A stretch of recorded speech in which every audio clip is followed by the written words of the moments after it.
বিয়ে ও ব্যক্তিগত জীবন নিয়ে বিতর্কিত মন্তব্যের কারণে আলোচনার কেন্দ্রে থাকা পাকিস্তানি মুফতি আব্দুল কাভি আবারও নতুন বিতর্কের জন্ম দিয়েছে।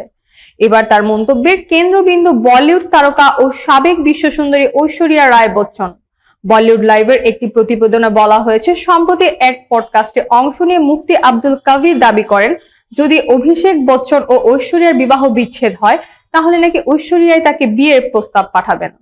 যদিও তিনি বলেন তিনি কখনোই চান না ওই দম্পতির বিচ্ছেদ হোক। তাদের বিবাহ বিচ্ছেদ হয়ে গেলে ঐশ্বরিয়া আমাকে প্রস্তাব দেবেন, আর যদি সত্যি এমন কিছু হয় সে নিশ্চয়ই আমার সঙ্গে যোগাযোগ করবে।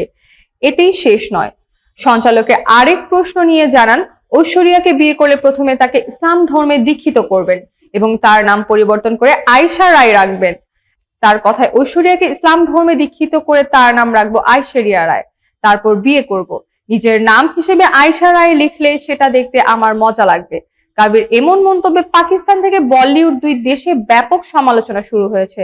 সামাজিক মাধ্যমে নেটিজেনদের বড় একটি অংশ তার মন্তব্যকে অশোভন, নারী বিদ্বেষী এবং মনোযোগ কাড়া মন্তব্য বলে আখ্যা দিয়েছেন।